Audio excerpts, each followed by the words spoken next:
जय हिंद दोस्तों, मैं डॉक्टर खान सर संपूर्ण आईएसपीसीएस परिवार में आप लोगों का स्वागत है। हमारे देश के एक राज्य से बहुत बड़ी खुशखबरी निकल कर आ रही है। वहां की पब्लिक सर्विस कमीशन यानी बिहार राज्य के पब्लिक सर्विस कमीशन ने बीपीएससी ने एक बहुत बड़ी वैकेंसी निकाली है, जो अब तक के इतिहास में बिहार पब्लिक सर्विस कमीशन की सबसे बड़ी वैकेंसी है और साथ ही साथ पूरे देश के किसी भी पब्लिक सर्विस कमीशन का अब तक का सबसे बड़ा वैकेंसी है।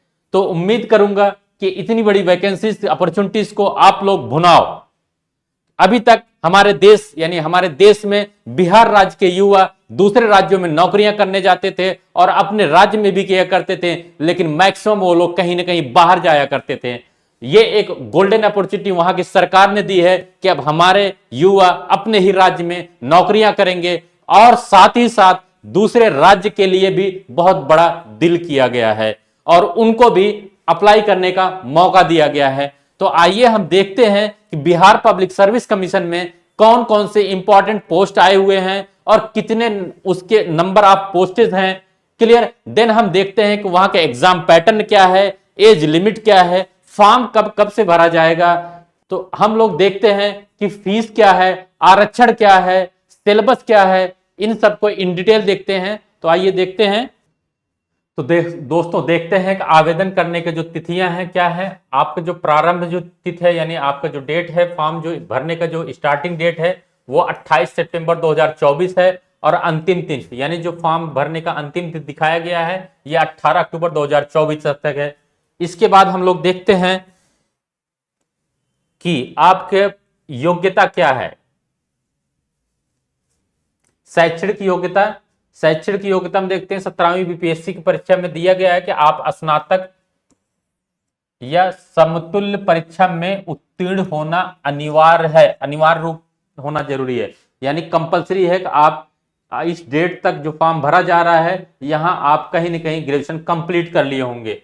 देन हम लोग देखते हैं कि क्या क्या इंपॉर्टेंट पोस्ट बीपीएससी से आई हुई है जिसके लिए हम लोग लगातार जी जान से मेहनत कर रहे हैं। तो इसमें जो सबसे की इंपॉर्टेंट पोस्ट आपको दिख रहा है अनुमंडल पदाधिकारी जिसको हम लोग बोलते हैं एसडीएम सब डिविजनल मजिस्ट्रेट। तो इसकी जो वैकेंसी जो टोटल दिखाई गई है 200 है।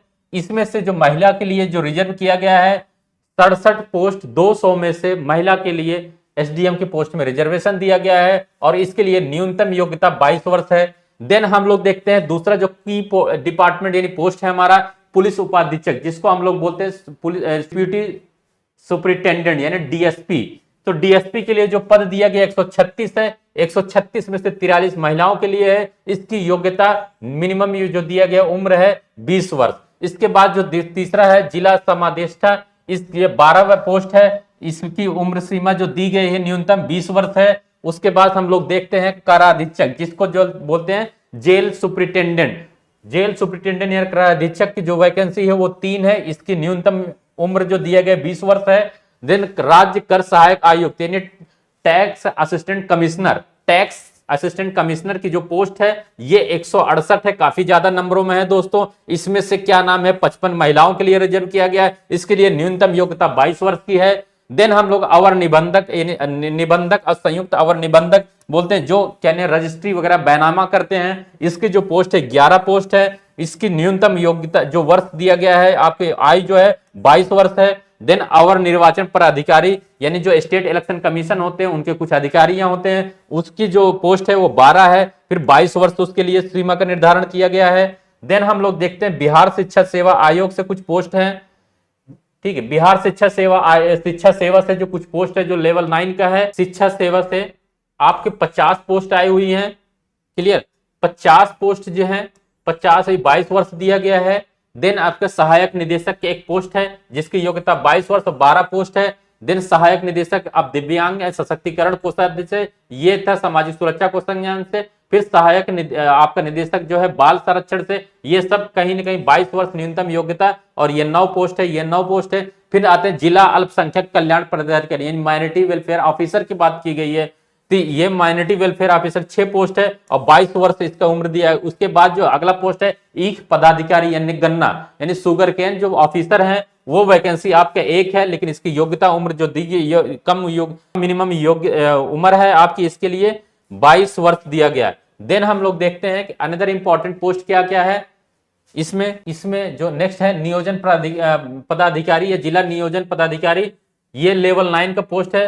14 वैकेंसी इसमें आई हुई है आपके, 22 वर्ष रखा गया। देन अपर जिला परिवहन जो आपका ट्रांसपोर्ट ऑफिसर होता है, ये बहुत इंपॉर्टेंट पोस्ट होता है यूपी में, जिसकी वैकेंसी 4 और 21 वर्ष दिया गया है। फिर नगर कार्यपालिका प्रधान एग्जीक्यूटिव ऑफिसर, जो पहले यूपी में यूपीपीसीएस के लोअर के नाम से आया करते थे, बहुत ही अच्छी पोस्ट है ये, जिसकी वैकेंसी 59 है, जिसमें महिलाओं के लिए 19 आरक्षण दिया गया, सीट का आरक्षण है, और 21 वर्ष इसके लिए उम्र दिया गया। फिर ग्रामीण विकास पदाधिकारी, सबसे ज्यादा जो हम लोग दोस्तों देखते हैं कि ग्रामीण विकास पदाधिकारी, जिसको रूरल डेवलपमेंट ऑफिसर, किसको क्या बोलते हैं, आरडीओ, रूरल डेवलपमेंट ऑफिसर। तो यानी अब तक के जितनी भी वैकेंसीज हम लोग 70th बीपीएससी में देख रहे हैं, सबसे ज्यादा वैकेंसी आरडीओ में है। जो उत्तर प्रदेश में देखेंगे तो ये ब्लॉक डेवलपमेंट ऑफिसर के नाम से जाना जाता है।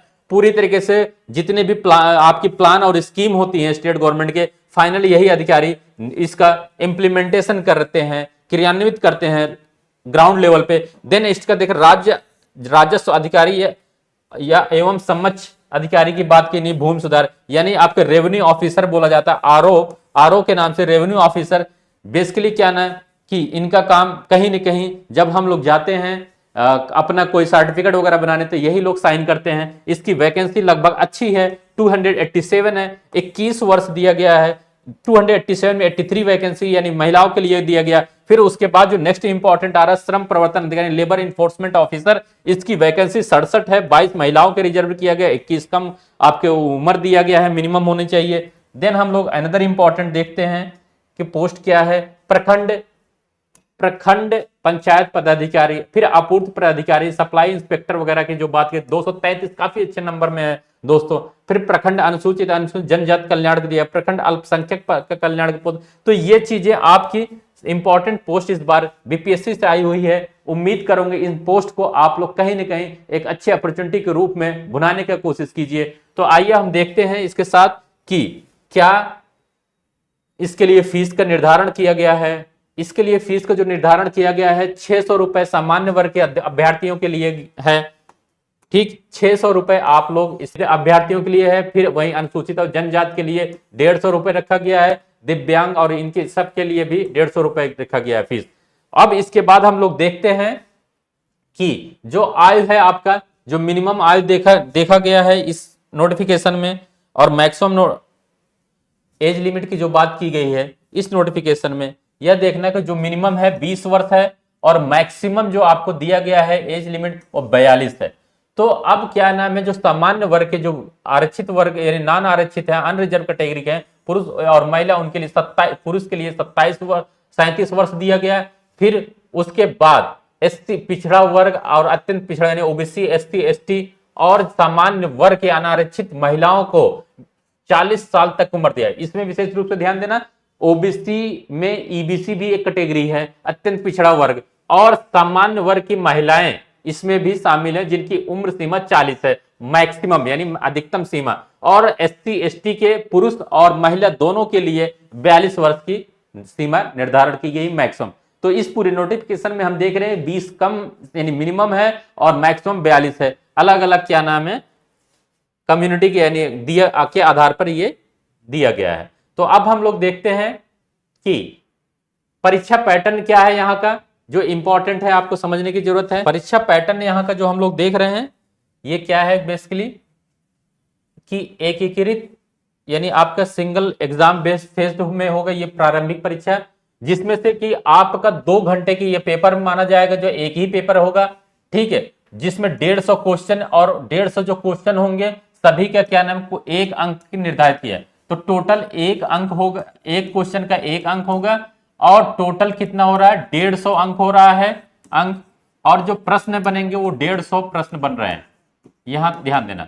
तो फिर इसके बाद हम लोग देखते हैं कि क्या क्या आपका सिलेबस है, क्या क्या पढ़ना होगा इस प्रारंभिक परीक्षा को पास करने के लिए। जो आपका सिलेबस बताया गया है, पाठ्यक्रम जो है सामान्य विज्ञान है, देन राष्ट्रीय अंतरराष्ट्रीय महत्व की समसामयिक घटनाएं हैं, भारत का इतिहास तथा बिहार के इतिहास की प्रमुख विशेषताएं, देन सामान्य भूगोल, बिहार के भौगोलिक प्रभाग, यहाँ की महत्वपूर्ण नदियां, ठीक है, भारत के राज्य व्यवस्था देखना है, फिर आर्थिक व्यवस्था, आजादी के पश्चात बिहार के अर्थव्यवस्था के प्रमुख परिवर्तन, फिर भारत का राष्ट्रीय आंदोलन, इसमें बिहार का योगदान एवं सामान्य मानसिक योग्यता, यानी इसमें रीजनिंग और एप्टीट्यूड की बात की गई है। क्लियर, ये होगा आपका पूरा सिलेबस। देन हम लोग देखते हैं नेक्स्ट स्लाइड पे कि क्या आपका और इंपॉर्टेंट जो पॉइंट है इसमें समझने की जरूरत है। एग्जाम पैटर्न में आप लोगों को एक चीज और समझना है कि यहाँ के जो मुख्य परीक्षा का पैटर्न होगा वो मुख्य परीक्षा का पैटर्न थोड़ा अनदर पब्लिक सर्विस एग्जाम से बहुत डिफरेंट रहता है। तो बेसिकली क्या है, एग्जाम जो पैटर्न मेंस का है यहाँ का,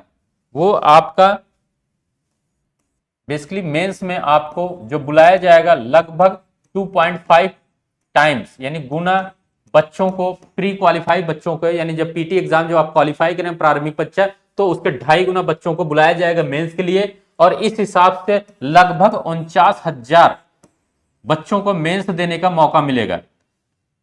49,000 काफी ज्यादा, यानी अप्रोक्सीमेटली 50,000 बच्चे इस बार मेंस देंगे।